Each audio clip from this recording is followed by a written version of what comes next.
లేనటువంటి అడప వీరన్న కాపుకి ఇలా జరిగిన వెంటనే కూడా ఆర్టీసీ ఏ విధమైన స్పందన లేకుండా వాళ్ళ బస్సు తీసుకెళ్లిపోయి వీరన్న కాపుకు న్యాయం చేయకుండా చేద్దామని చెప్పేసి విశ్వ ప్రయత్నం చేసింది.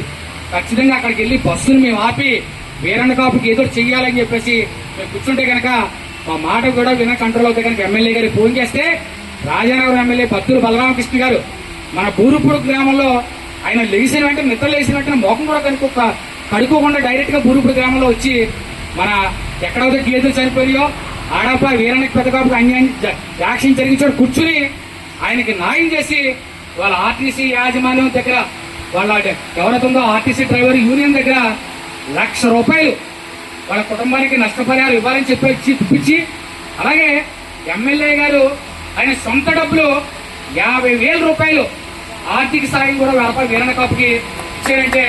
మన ఎన్డీఏ కుటుంబంలో బత్తూరు బలరామకృష్ణ గారికి మన రాజనగరం నియోజకవర్గంలో మన గ్రామం తరపుని ప్రత్యేక అభినందన తెలుపుకోవాలి. ఎందుకంటే ఒక ఎమ్మెల్యే గారు ఒక మనిషికి గేదెలు జరిగితే వెంటనే వచ్చి దానికి పరిష్కారం చేసేటంటే కనుక మనం ఎలాంటి ఎమ్మెల్యే గారిని మనం ఎన్నుకోవడం మనం చాలా సంతోషంగా భావించాలి. ఇవాళ వెంటనే ఫోన్ చేసిన వెంటనే అరగంటలో ఎమ్మెల్యే గారు మన బూరుపూడి వచ్చి మన వీరన్న కాపు కుటుంబానికి న్యాయం చేసేందుకు ఒక అడప శ్రీనివాస్ కూడా నేను బలరామకృష్ణ గారు ప్రత్యేక ధన్యవాదాలు తెలుపుకున్నాను.